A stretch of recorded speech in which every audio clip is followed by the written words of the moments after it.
খুব সুন্দর বিকালবেলা।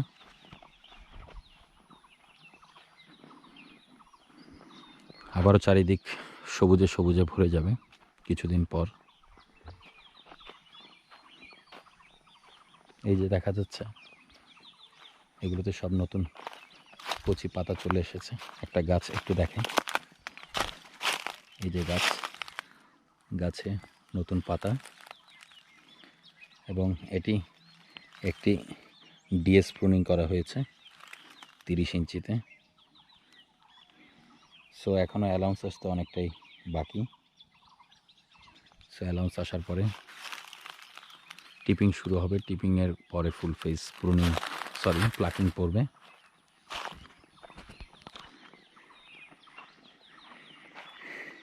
এই যে এগুলো আস্তে আস্তে ভরে যাবে একদম।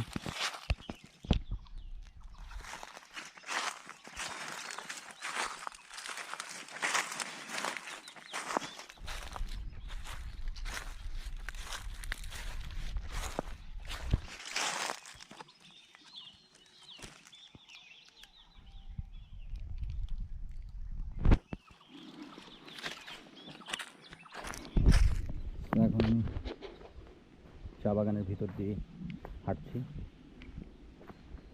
খুব সুন্দর চারিদিক, সবুজ, পিছনে সবুজ, সামনে সবুজ। একটু পরে সূর্য মামা ডুবে যাবে। সূর্য ডুবার ঠিক আগ মুহূর্তেই চলে আসলাম। এদিকটা সবুজ একটু কম হয়েছে, তবে এদিকে সবুজের পরিমাণটা অনেকটাই বেশি। রাস্তাটাও খুবই সুন্দর। সো রাস্তার দুই পাশে সেকশন হলো দুটি, একটি হলো 28 নম্বর সেকশন এবং একটি হলো 27 নম্বর সেকশন। দুটি ডিএস প্রুনিং করা হয়েছে। সো আবারও ছেয়ে যাবে চারিদিক সবুজে সবুজে। সেই কামনায় বিদায় নিচ্ছি আজ। শুভ সন্ধ্যা।